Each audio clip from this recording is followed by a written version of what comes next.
একেবারে পাকিস্তানের দিকে নজর রাখবো। আর পাকিস্তান মানে বোমা গুলি, শত্রু দেশের বাইরেও আরো খবর রয়েছে। তেমন ইমরান খান, তাকে নিয়ে বেশ কয়েকদিন ধরে নানা রকমের গুজব সামনে আসছে বলা যেতে পারে। কারণ 3 সপ্তাহ ধরে তাকে দেখা যাচ্ছে না, তার কোনো রকম খোঁজ খবর পাচ্ছেন না ইমরান খানের পরিবারের সদস্যরাই। আর তারপরই তাকে হত্যা করা হয়েছে এই অভিযোগে সরব হচ্ছে তার পরিবারের সদস্যরা।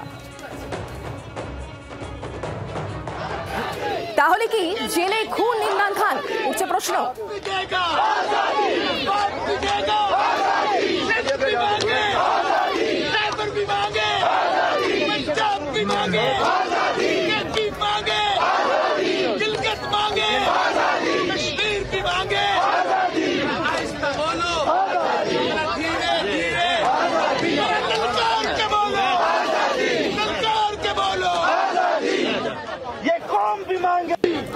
এই মুহূর্তে যে ছবি দেখতে পাচ্ছেন আদিয়ালা জেলের বাইরে এই মুহূর্তে সমর্থকদের ভিড় এবং পরিবারের সদস্যদের ভিড়।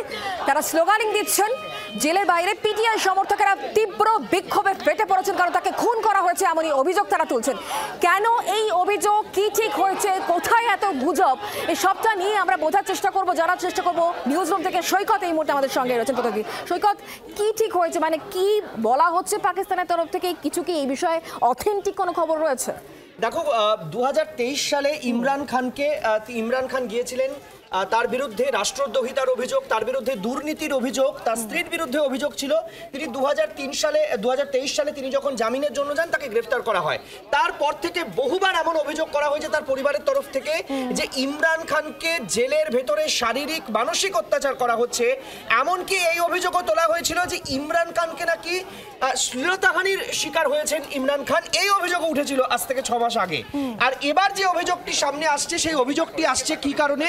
এই অভিযোগটি আসছে বালুচিস্তান, যারা নিজেদেরকে স্বশাসিত একটি রাষ্ট্র বলে মনে করে, তাদের বিদেশ মন্ত্রক বলে দাবি করা একটি অফিসিয়াল টুইটার হ্যান্ডেল, তারা দাবি করছেন ইমরান খানকে আইএসআই এবং আসিম মুনির তারা হত্যা করেছেন, এমনটাই পোস্টে বলা হচ্ছে। অন্যদিকে আফগানিস্তান টাইমস বলে আফগানিস্তানের একটি খুব গুরুত্বপূর্ণ সংবাদ মাধ্যম, তারাও দাবি করছেন যে ইমরান খানকে খুন করা হয়েছে জেলের ভেতরে। এই দাবি আরও জোরালো হচ্ছে এই কারণে, কারণ গত 3 দিন ধরে জেলের রাওয়ালপিন্ডির ওই জেলের বাইরে যে জেলে রয়েছেন ইমরান খান, সেই জেলের মধ্যে বাইরে 3 দিন ধরে বসে রয়েছেন ইমরান খানের বোন। এবং আমি সৈকত তোমাকে এখানে থামাচ্ছি একটুখানি, আমি এই জায়গাতেই আসবো। ইমরান খানের বোন, তিনি যে নির্দিষ্ট অভিযোগ করছেন তার কি বক্তব্য একবার শুনি, তারপর সৈকতের কাছে আসবো।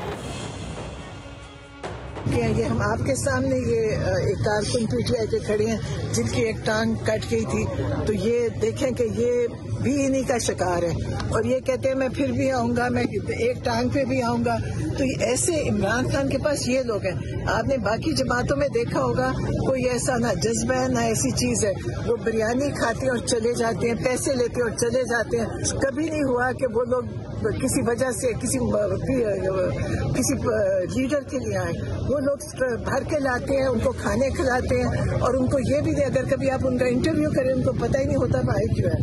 तो ये पीटीआई है, जमात है, पाकिस्तान की जमात है, ना ये पंजाब की है ना केपीके की है, पूरे पाकिस्तान की है।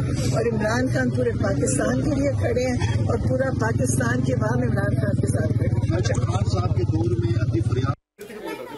শুনলেন ইমরান খানের বোনের বক্তব্য, তার অভিযোগ, এবং এই অভিযোগগুলোকে সামনে রেখেই এবং আদিয়ালা জেলের বাইরে এই মুহূর্তে তীব্র বিক্ষোভ। আমি সৈকত তোমার কাছ থেকে জানবো, তুমি বলছিলে বেশ কয়েকটা পোস্ট আফগানিস্তান এবং বালুচের তরফ থেকে বেশ কয়েকটা পোস্ট সামনে এসছে, সেই পোস্টে মূলত বিষয় কি উল্লেখ করা হচ্ছে? দেখো, সেখানে এই পোস্টগুলোতে পরিষ্কার লেখা রয়েছে যে ইমরান খানকে জেলের ভেতরে খুন করা হয়েছে। খুন এই শব্দটাকে বলা হচ্ছে, তার কারণ হিসেবে বলা হচ্ছে এই যে বিক্ষোভ, পিটিআই সমর্থকরা তো দূর, সমর্থকদের নিশ্চয়ই জেলের ভেতরে ঢুকতে দেওয়া হবে না। পাকিস্তানে তো সেটা সম্ভবই নয়, যার কোনো গণতন্ত্র বলে কিছু নেই। সেখানে তার আইনজীবী, ইমরান খানের আইনজীবী এবং তার পরিবার, কাউকে ঢুকতে দেওয়া হচ্ছে না। গত 3 সপ্তাহ ধরে 21 দিন ধরে কি চলছে আদিয়ালা জেলের ভেতরে, যে ইমরান খানের আইনজীবী তাকে ঢুকতে দেওয়া হচ্ছে না। এবং তার বোন বলছেন শাহবাজ শরীফ এবং আসিম মুনির যদি এই কাণ্ডটা ঘটিয়ে যেতে থাকেন এবং সত্যি প্রকাশ্যে না আসেন, তাহলে পিটিআই সমর্থকরা তারা পরিষ্কার বলছেন পাকিস্তানকে অচল করে দেওয়া হবে। পাকিস্তান অচল করে দেওয়ার হুঁশিয়ারি দিচ্ছেন শাহবাজ শরীফ, সরকার ফেলে দেওয়ার হুঁশিয়ারি দিচ্ছেন।